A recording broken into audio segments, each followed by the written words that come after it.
오늘은 사도행전 9장 제목은 마음의 중심을 보시는 하나님이라는 제목으로 오늘 말씀을 전하고자 합니다. 하나님은 우리의 중심을 보십니다.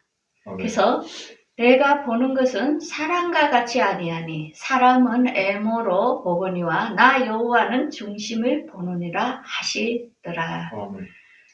하나님께서 분명히 말씀하십니다. 사람은 애모를 본다고. 그래서 사람은 자기 애모를 치장하기에 굉장히 신경을 많이 쓰죠. 그리고 그 사람이 겉에 나타나는 모습을 보고 평가하고 그 사람의 장단점을 지적하는 게 우리 인간이지요.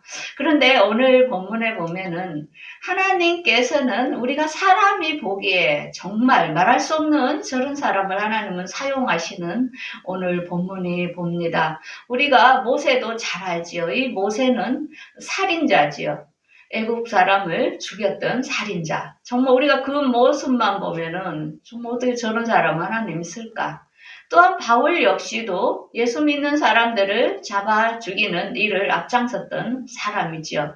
그 다음에 베드로는 어떻습니까? 예수님의 제자라고 3년을 따라다녔으면서 3번이나 예수님을 모른다고 부인했던 이런 자들입니다. 그런데 하나님께서는 이들을 사용했다는 것입니다. 그래서 우리가 잘 아는 이 바울, 그는 누구인가? 그도 사람들이 애모로 보기에는 너무나 굉장한 사람입니다. 이 사람인 길리기아 다소에서 태어났고 예수님보다 9년 뒤에 태어났습니다. 그 다음에 이 사람은 바리새파이며 예루살렘으로 유학을 갔던 사람이지요. 그러면서 거기에서 가말리아 문화에서 공부를 한 아주 엘리트 중에 엘리트입니다. 그 다음에 이 사람은 그때의 로마 시민권을 유대인으로서 로마 시민권을 가지고 있던 이 나면서부터 가진다는 거 어려운데 그런 가문에서 태어났던 이 사도 바울입니다. 그래서 사람들 보기에도 가까이 할 수 없을 정도로 많은 좋은 배경을 갖고 있던 사람입니다. 근데 이 사람은 어떤 믿음이 있었냐면은 그때는 유대교를 믿었기 때문에 완전히 하나님을 믿지 예수를 인정치 않았습니다. 오늘날도 이스라엘에는 유대교를 믿는 사람이 많기 때문에 그들은 지금 오신 2000년 전에 오신 예수님을 아직도 믿지 않고 있습니다. 그래서 앞으로 그들은 어떤 그 나라를 구원할 메시아가 올 거라고 지금 기다리고 있지요. 그래서 그들이 하나님을 믿는 것 같지만 너무나도 우리하고 틀린 것을 발견합니다. 그래서 이 사도 바울 역시도 유대교인이었기 때문에 그가 하나님이 최고이지 이 예수가 어떻게 메시아라는 것을 도저히 인정할 수 없을 정도로 그래서 예수 믿는 사람들을 죽이는 데에 앞장을 섰던 사람입니다. 그래서 그가 스데반이 죽을 때에 그가 증언으로서 그 옆에 있었고 그 다음에 그 예루살렘의 핍박으로 말미암아 여러 지역으로 다메섹이나 여러 지역으로 예수 믿는 사람들이 이렇게 피난을 했지요. 근데 다메섹에 있는 성도들을 이렇게 잡아서 이렇게 오려고 대제사장에게 공문을 받아가 다메섹으로 예수 믿는 사람들을 잡아서 죽이려고 이렇게 앞장섰던 이런 사람입니다. 그래서 우리가 겉으로 보기에는 정말 잔인하고 포악하며 정말 예수 믿는 사람이 볼 때에 너무나도 나쁜 사람이지만은 이 사람이 하나님을 우리 예수님을 만나는 장면이 오늘 등장하게 됩니다. 그래서 하나의 이 사도 바울의 간증이며 그가 하나님이 왜 이 사람을 사용할 수밖에 없었는지 우리가 오늘 보게 될 것입니다. 그래서 본문 1절을 한번 보겠습니다.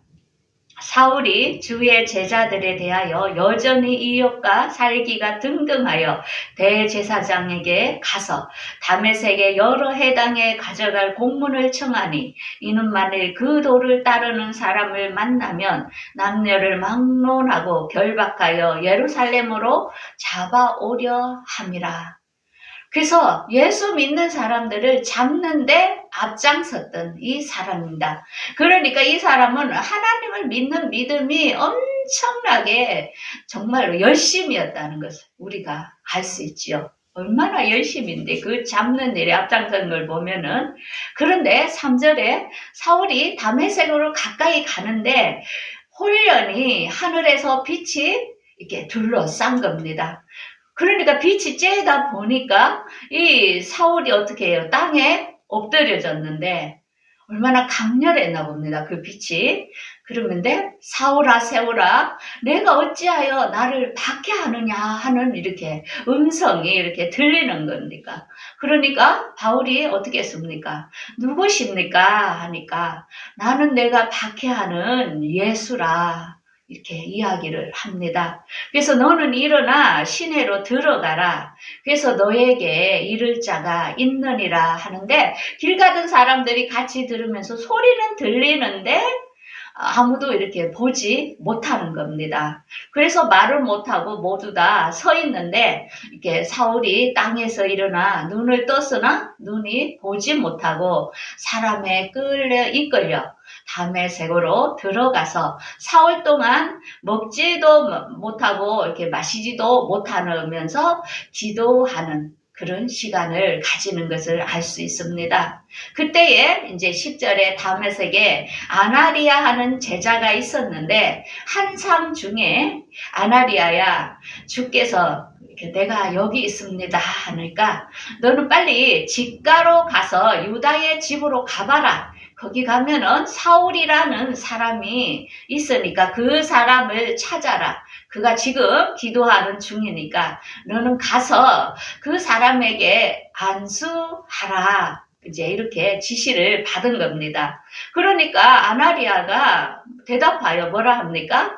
그 사람은 내가 들은 중에 예루살렘의 사람들을 성도들을 적지 않게 해를 입힌 사람인데 어떻게 그 사람을 갖다가 가서 안수를 합니까? 이렇게 아나리아가 이상해서 주님께 이야기를 했겠죠. 그런데 그 다음에 또한 이 사도 바울이 어떻게 다메섹의 성도들을 그가 잡으러 가는 것을 대제사장에게 그런 공문서를 받은 그런 사람입니다. 이렇게 이제 반문을 한 겁니다. 그러니까 본문 15절에 어떻게 합니까? 주께서 이르시되 너는 가라. 그가 내 이름을 위하여 이방인과 임금들과 이스라엘 자손들에게 전하기 위하여 택한 나의 그릇이다. 하나님께서는 우리들을 창세전에 너는 어떻다? 너는 무슨 일을 할 것이다 하는 것을 다 예정해 놓았다는 것입니다. 그래서 이 사도 바울도 일찍부터 하나님께서는 이를 지명하여 쓸 것을 다 알고 계신다는 것입니다. 그래서 우리도 한 사람을 봤을 때 저 사람이 왜 저렇지? 저 사람이 어떻게 될까? 우리들은 궁금하지요. 그런데 하나님께서는 각자의 사람마다 예정되고 계획된 뜻이 있다는 것을 우리는 알아야 됩니다. 그러면서 예수님께서 이렇게 해줘. 그가 나의 이름을 위하여 얼마나 고난을 받아야 할 것을 내가 그에게 보이리라. 그래서 이제 13장부터는 사도행전 13장부터는 사도 바울이 복음을 전하면서 엄청나게 고난을 받는 것이 28장까지 나오게 됩니다. 그때에 눈물겹도록 사도 바울이 정말로 복음을 위해서 고난을 받는 것을 우리가 알 수 있습니다. 그래서 우리가 주님을 뜨겁게 만나는 사람은 정말 목숨 다해서 자기가 배신을 크게 했던 것처럼 큰 일을 하는 것을 알 수 있습니다. 그래서 우리가 아이들도 그렇지요. 어릴 때 아주 말썽을 많이 부렸던 아이도 그가 나중에 깨닫게 되면은 엄청나게 또한 효도하는 아이가 되고 또한 큰 사람이 되는 것을 우리가 봅니다. 그래서 우리가 이렇게 한 면만 보고 이 사람이 이렇게 되겠지 하는 것을 판단할 수는 없는 것 같습니다. 그래서 17절에 아나리아가 이제 그 유다 집에 들어가서 안수하여. 그래서 이렇게 이야기합니다. 너가 길에서 오던 그 예수님께서 너를 다시 보게 하고 너를 성령으로 충만하게 안수해 주신다고 이렇게 이야기합니다. 그래서 우리가 이렇게 성령 충만한 목사님이나 어떤 선교사님들이나 어떤 그런 분들에게 안수 받을 때에 우리들도 성령이 임하고 또한 기적이 일어나는 것은 누가? 그 사람을 하나님께서 그 사람을 사용하시기 때문에 그게 전파가 되는 거죠. 그 사람에게 능력이 있는 게 아니라 그 사람이 하나님의 일을 할 수 있는 그릇이 되었기 때문에 이렇게 아나리아로 통하여 이렇게 전달되게 하죠. 왜? 하나님은 영이시기에 하나님이 와서 직접 하지 않죠. 사람을 통해서 하나님은 일하시는 것을 우리가 알 수 있습니다. 그래서 사울의 눈에 이렇게 비닐 같은 것이 벗겨지면서 눈이 이렇게 보여짐으로 그가 음식을 먹고 강건함으로 다시 다메섹에서 제자들과 함께 며칠 있으면서 해당에 가가지고 곳곳에 다메섹이나 이런 데 가면 유대인들은 이렇게 해당이 있습니다. 그래서 한 10명 정도 모여서 할 수 있는 이렇게 말씀을 가르치기도 하고 회의도 하고 그런 해당이 있는데 그곳에 가서 이제 하나님이 이 아들이 이제 예수님이시라는 것을 이제 이렇게 전하게 되죠. 그래서 듣는 사람들이 놀라는 겁니다. 갑자기 예수 믿는 사람들을 잡으러 갔던 사람이 이제 갑자기 변해가지고 예수님이 하나님의 아들이라고 뭐 이렇게 이야기하니까 저 사람이 이제 미혹하는 느낌이 받는 거예요. 왜 우리들을 모아가지고 대제사장에게 끌고 가는 거 아닐까 이렇게 오해할 수도 있는 그런 일을 이렇게 제공을 한 거죠. 그런데 본문 22절에 사울은 더 힘을 입어 예수를 그리스도라 증언하여 다메섹에 사는 유대인들을 당황하게 이렇게 한 것입니다. 그래서 여러 날이 지나니까 이렇게 계속 사울이 전도를 하니까 그때의 유대인들이 이제 사울을 죽이기로 이제 공모를 하는 것입니다. 아니, 자기가 유대교였는데 갑자기 그리스도교로 바뀌니까 얼마나 배신감을 느꼈겠습니까? 그래서 그 사울을 죽이려고 밤낮까지 이렇게 기다리고 성문에서 이렇게 기다리다 보니까 제자들이 사울을 강주리에 태워가지고 성벽으로 이렇게 달아내므로 이렇게 도망을 시킨 거죠. 그래서 사울이 예루살렘에 가서 제자들하고 함께 이렇게 사귀려고 하니까 제자들이 정말 사도 바울은 한마디로 엘리트잖아요. 근데 제자들 어떻습니까? 또 공부도 안 한 어부와 이런 조금 교육 수준도 이렇게 낮죠. 그러니까 또 종교도 갑자기 바꾼 이렇게 사울을 보면서 받아들이기가 친구하기가 굉장히 어려웠을 것입니다. 그런데 27절에 바나바가 데리고 가서 사도들에게 이 사울이 길에서 주님을 어떻게 만났는지를 이렇게 소개를 한 겁니다. 변론을 해주는 거죠.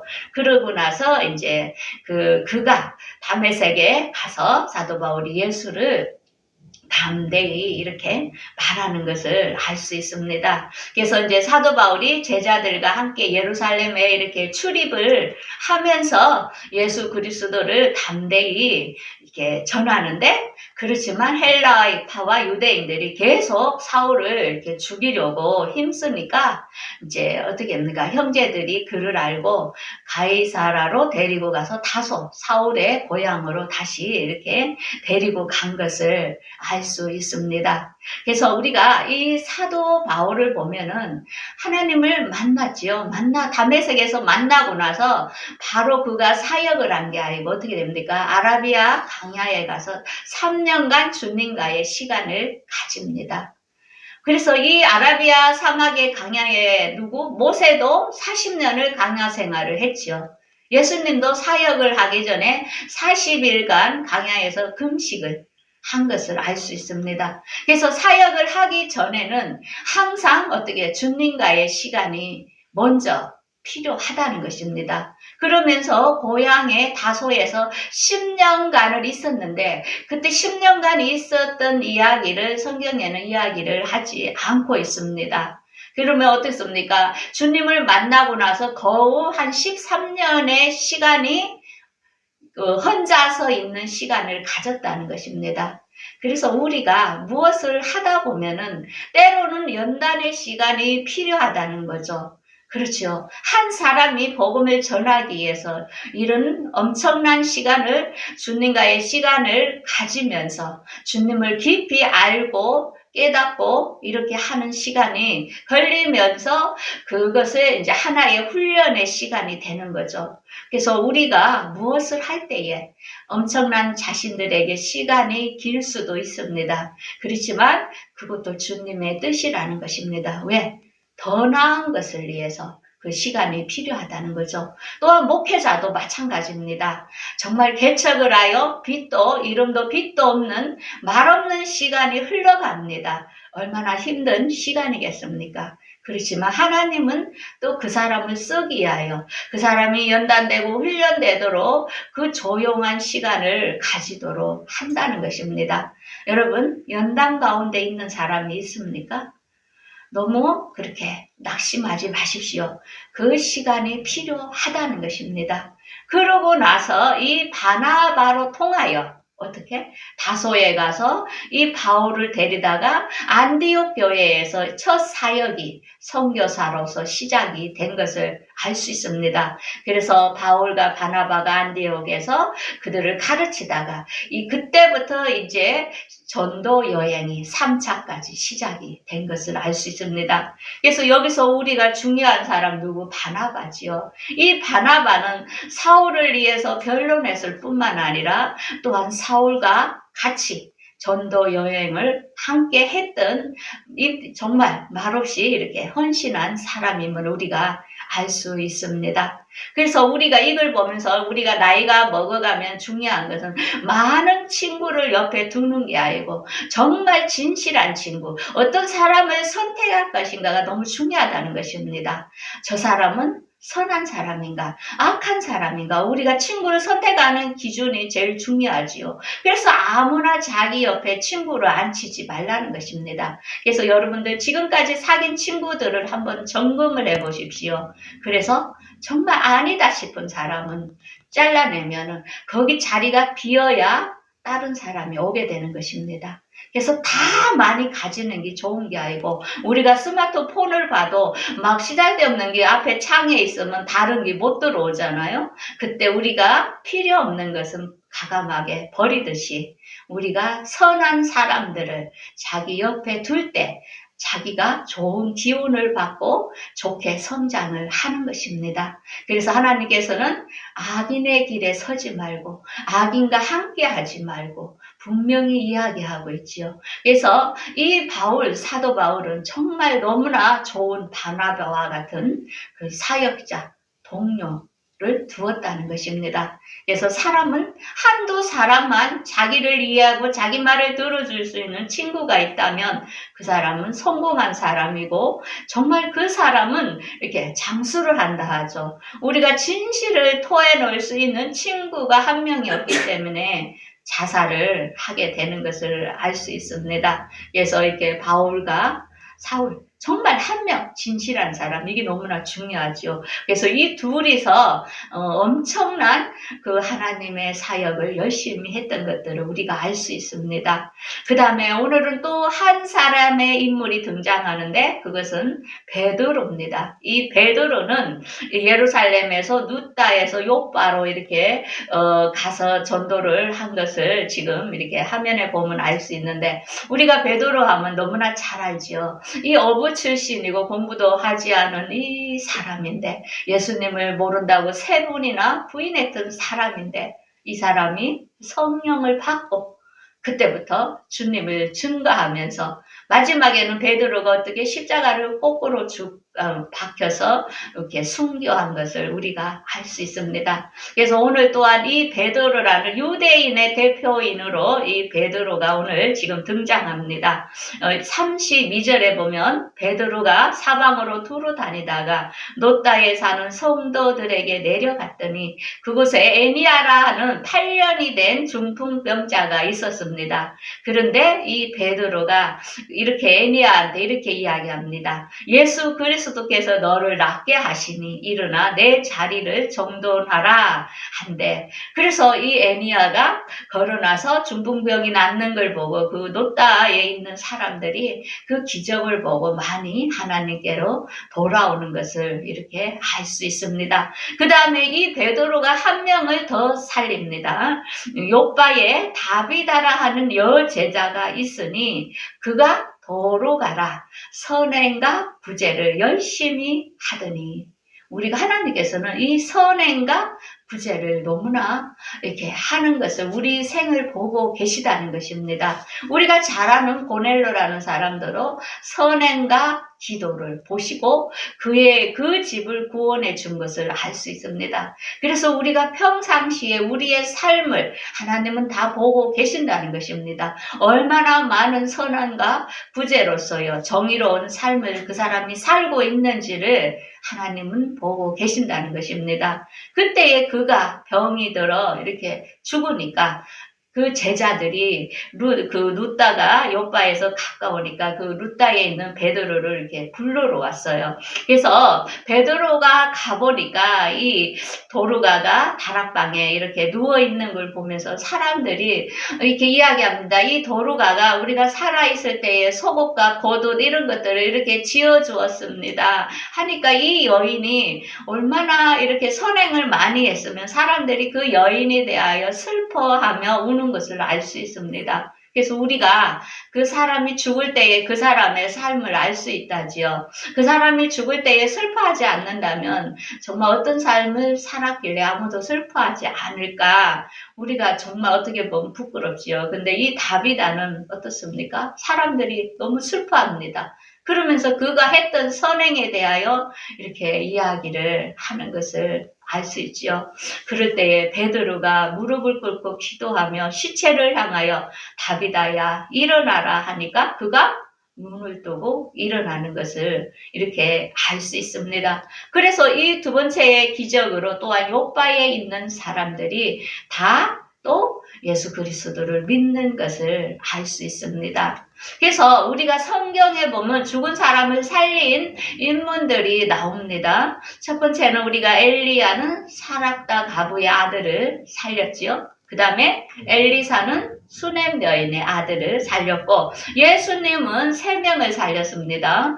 그 해당장 야이로의 딸과 나인성 가부의 그 다음에 아들, 그 다음에 나사로 3명을 살렸지요. 그 다음에 베드로는 도르가, 그 다음에 사도 바울은 유두구 해서 우리 성경에 정말 하나님은 이렇게 사람을 통하여 이런 이적도 다 한다는 것입니다. 오늘날도 마찬가지입니다. 선교지와 예수 그리스도의 복음을 증거하는 데는 이런 이적들이 아직도 일어나고 있는 것을 알 수 있습니다.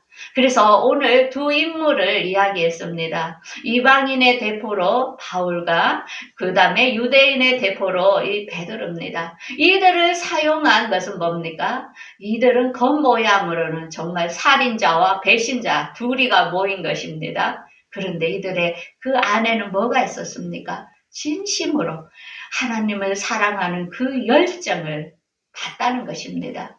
그래서 또한 베드로도 마찬가지도 그가 정말 예수님을 부인한 것에 대하여 깊이 빼절히 회개하면서 그가 주님을 위해서 나중에는 끝까지 자기 몸을 순교하는 그런 열정을 우리 알고 있었기 때문에 이들 이 중심을 보고 있었다는 것을 우리가 알 수 있습니다. 여러분들 지금 우리가 보기에는 저 사람 보잘것없는 사람 같지만 그렇지만 그 사람이 그 안에 하나님을 향한 그 열정과 또 선행과 구제와 이게 사람들 몰래 하고 있는 것을 우리 주님은 지금도 보고 계시므로 그를 나중에 어떻게 사용하실지는 우리가 인생은 끝까지 가봐야 된다는 것입니다. 그래서 처음에 너무 잘 나간다고 자만할 것도 없고 내가 조금 못 나간다고 기죽을 것도 없다는 것입니다. 다 거기서 거기라는 것이죠. 그래서 우리가 성경에 예수님께 향유를 부인 한 여인이 나오지요.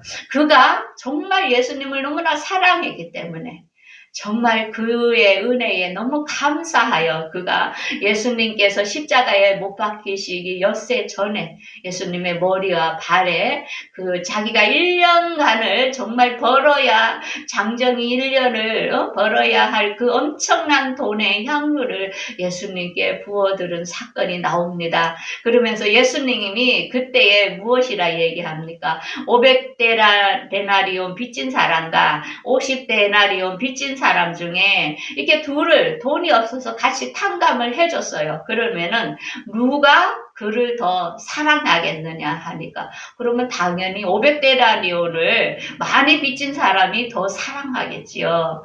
그와 마찬가지입니다. 여러분들 우리가 주님께서는 여러분들 죄에 대하여 다 50번이 100번이 그렇지만 모두 다 탕감해 줬습니다. 그 다음에 우리에게 영생할 수 있는 길, 부활할 수 있는 것을 누구에게나 다 제공을 해 주었다는 것입니다.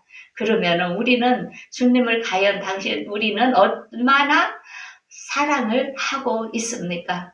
이 베드로와 사울 또한 이 마리아처럼 우리가 이들을 보면서 나는 과연 주님께 얼마나 하고 있습니까? 그 감사함을 나는 얼마나 감사의 표를 하고 있습니까? 한번 생각을 해볼 수 있는 시간이 되겠지요. 그래서 우리를 크게 시험할 시간들이 다가오고 있습니다. 이때에 마귀를 선택할 것인가? 하나님을 선택할 것인가에 기로가 우리 앞에 오고 있다는 것입니다. 앞으로 이 세상은 짐승의 정부가 우상을 만들어서 그에게 겸비하지 않는 자에게는 오른손이나 또한 왼손, 오른손에 이마나 또 손에 표를 주는데 이 표는 뭡니까? 매매하는 표라는 것입니다. 이 표를 받지 않는 사람은 은행에 돈이 있어도 내 재산이 있어도 사용을 할 수 없는 이런 시스템으로 앞으로는 세상이 오게 된다는 것입니다. 이때에 이 하나님의 말씀이 분명히 있는데 나는 이 세상에서 따르는 정부를 택할 것인지 나는 하나님의 말씀을 택할 것인지 그때에 여러분들이 그동안 신앙생활을 시험하는 시간이 온다는 것입니다. 우리가 공부하는 건 뭡니까? 마지막 시험을 위해서 공부하는 것입니다. 우리가 신앙생활은 왜 합니까? 왜 귀찮게 날마다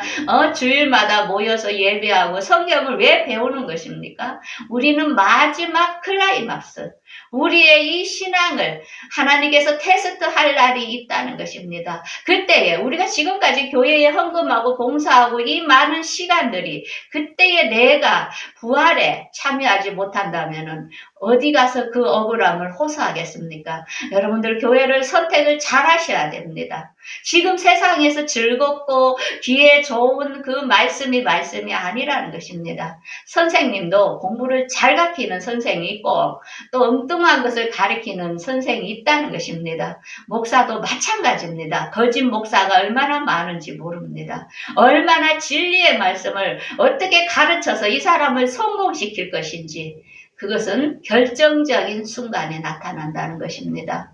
여러분들 이 시간이 우리에게 다가오고 있습니다.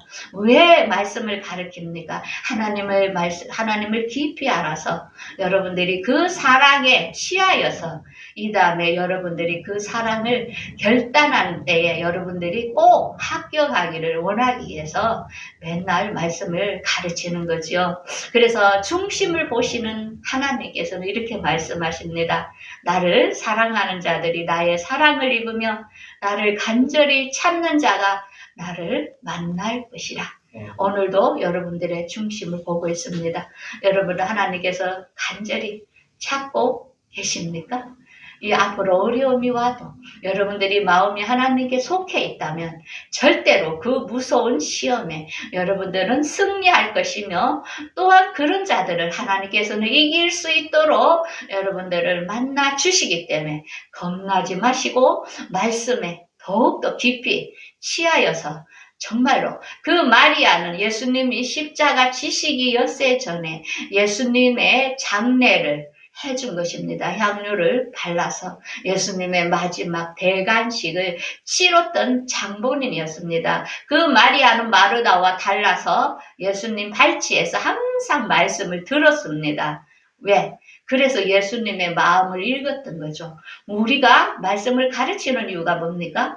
하나님의 말씀을 발치해서 계속 들음으로 하나님의 그 마음과 의도를 알아서 마지막에 다가오는 일을 대비하라고 가르치는 것입니다. 그래서 일주일 동안도 여러분들 하나님과 사랑을 입어서 계속 만나는 그런 시간이 되기를 바라겠습니다. 기도하겠습니다.